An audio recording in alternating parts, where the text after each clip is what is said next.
Hi, I'm Chris Pearson, the Interim Superintendent of the Marysville School District, and I'm here today to talk a little bit about levies in our district.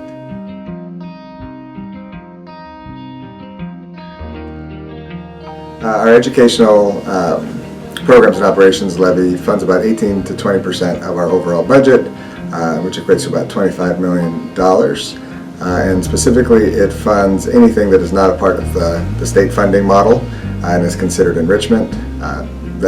So it funds our athletic programs, our extracurricular programs like theater and music. It helps us hire more teachers to reduce class sizes. It helps us to fund nurses, librarians, and counselors, as well as develop early learning programs or after-school programs, and reduce transportation times. And lastly, and really very importantly, it allows us to staff our buildings with security staff, as well as to fund our school resource officers with the Marysville Police Department.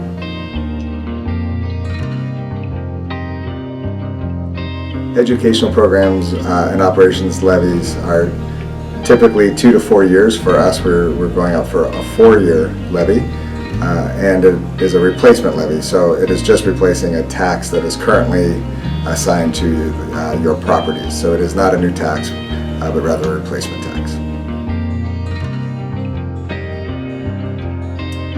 The current voter-approved levy is set to expire in December of 2022, which is why we are going out for a replacement levy now. The capital projects and technology levy are used for roofing, siding, flooring, and other upkeep of our facilities. And the technology side of this is used for hardware, software, professional development, and also staffing to support our technology. With our current levy that passed in 2018, we are doing the following projects. We are going to be putting a roof on at Totem, a roof out at Marysville Pilchuck, HVAC system out at Totem. We are also upgrading security system at the service center and out at the transportation department, and looking to do some upgrades to playgrounds as well. We've also done other projects within the district with the 2018 levy, and you can find information about that on our website. We often get the question of how levies work. Just so you know, our school board actually sets the dollar amount that we can levy. Once that is approved by you, the voters, we then turn that over to the county assessor's office, and they assess that on a per thousand rate. Our projection for this 2023 replacement levy is going to be at $1.97 for our EPO and about 26 cents for our capital technology levy. We also often get asked, don't we get other money from different places? And the answer is yes. We get the majority of our funding, more or less 80% of our funding from through enrollment from the state, with additional dollars from the federal government that is specific to students or particular programs. Special education is probably the best example of that. For the last couple of years, we've also received COVID relief dollars, ESSER dollars, and those dollars have supported initially kind of our return to school, so all of the PPE and HVAC systems, all of that work to get kids back into school, and then more recently supporting kids being able to stay in school. So we've used those dollars to hire extra teachers, mental health therapists, student advocates, and nurses. But those dollars are one-time dollars. They will run out within the next probably year, and so they are not a sustainable funding source for programs. Additionally, we are not really able to spend those dollars on the types of activities that our local levies fund. Athletics or theater programs, for example, could not be funded by ESSER dollars. We also get questions about grants. Can we write grants to support some of the programs that our levy dollars support? And the answer is that we do write grants. We're actively seeking dollars all the time. Typically, the grants that we receive are not necessarily very large amounts, and they are temporary, so they might last for a year or two. Additionally, they're very focused and specific on a particular program or objective, and so we're not able to have very much flexibility in how we use those dollars. We've also got questions around whether we get funding for new development or housing developments that are coming up or popping up in our district. And the answer to that is currently we do not qualify for mitigation fees. That's what they are called. We review this on an annual basis, and we're hopeful that maybe in the future we'll be able to collect those. But at this point in time, we are not able to collect the mitigation fees. I'd like to take a moment to discuss the difference between a levy and a bond. A levy is what we're actually going out for. That's the EPO and also the capital technology levy. Those are for operational purposes. As Chris mentioned earlier in this video, we were talking about athletics, security, nursing, early learning. On the cap tech side, the maintenance of our roofs, our facilities. A bond is actually for the construction of a new or replacement of a new facility.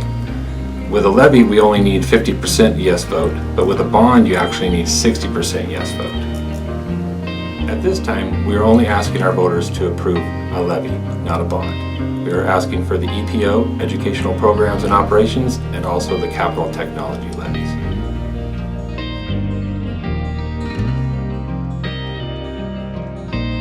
It's also important to note that specifically technology is not directly funded by the state. It's a part of an allocation that we get based on enrollment that is kind of based on what they see as a prototypical school model, which is kind of a standard way of looking at schools, and then they fund based on that standard.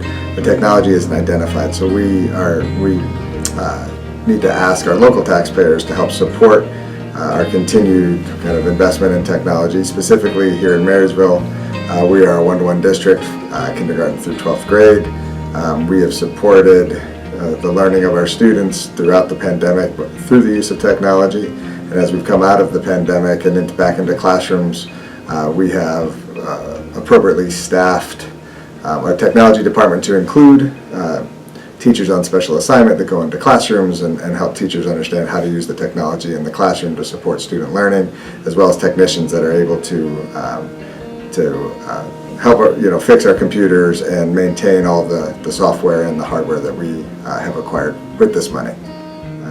Additionally, in order to truly prepare our students to be competitive, both in the job market as well as for colleges and universities, we need to increase our investment in dynamic, innovative technology tools that support both their ingenuity and their creativity, and allow for them to be truly prepared to take the next step after graduation into a 21st century workforce or school environment.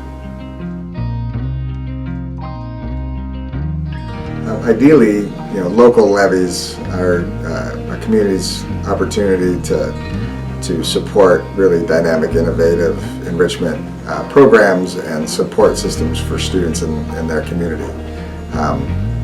At the very least, we need these levies in order to just maintain our current level of operations and programming for students. So without these levies, without these funds, we would not be able to maintain our current level of support for kids. We wouldn't be able to maintain our current offerings for kids in terms of enrichment and opportunities beyond just the typical school day. So it's a nice opportunity for a community like Marysville to demonstrate their pride and their support for schools and really empower our kids to have a great learning experience. Our first levy propositions that were on the February ballot really were about maintaining status quo. So we were able to generate the same amount of revenue, that $25 million in one case and $7 million in the capital projects case, while still reducing the per 1,000 tax rate on our property owners. With the failure of those levies and by listening to concerns and feedback from the community, we recognize that there were concerns around the tax rate, specifically because assessed values in this community have gone up so dramatically. And so in order to kind of respond to those concerns, for our April levies, we have decided to lower those rates.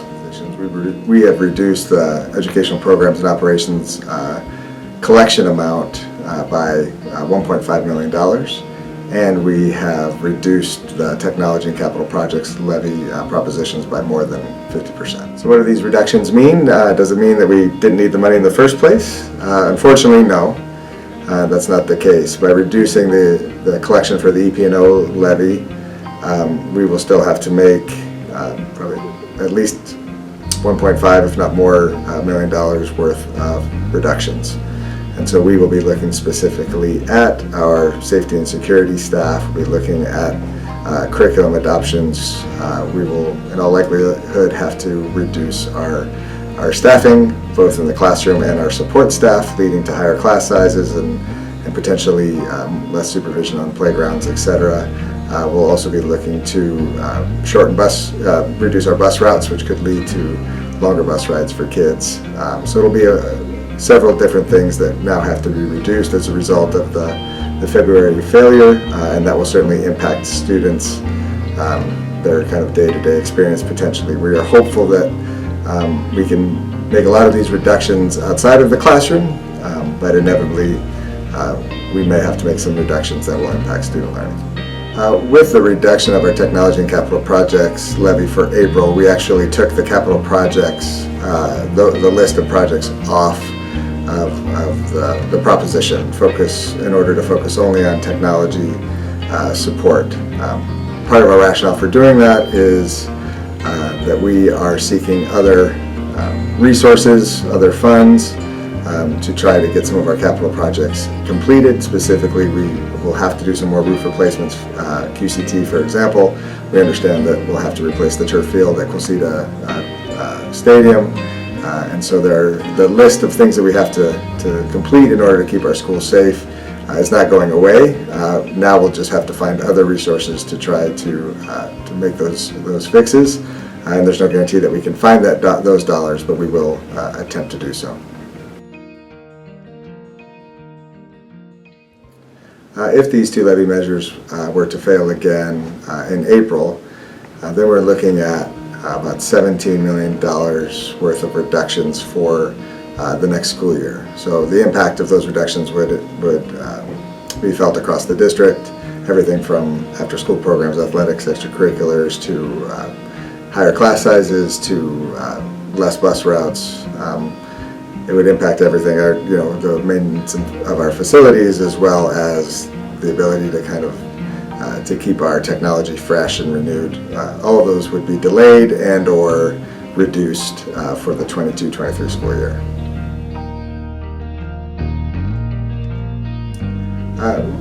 When we solicited feedback from our community and received over 1,000 responses, transparency was one of the concerns that was communicated by this community, and so we are doing our best to address that in a couple of different ways. What is important to know is that the school board approves our budget every year, and then that budget is submitted to the state, and we get audited by the state annually. And so there are some provisions in place annually to make sure that we are being good stewards of public funds. I understand also that people may have questions or want to learn more information or are seeking more information on budgets or on how we spend these dollars, and so I would like to invite you to Levy roundtable discussion. We are hosting these roundtable discussions for the community throughout the month of March, typically on Wednesdays at a couple of different sites. The schedule is posted on our website and has been, I believe, posted on social media. So please come to one of our roundtables and you can ask us any questions that you want, and we'll do our best to answer them. And if we can't, we'll follow up with information for you. Additionally, it's important to participate in the voting process. April 26th is the day that ballots are due, and we encourage all of our community and all of our citizens to get out and vote.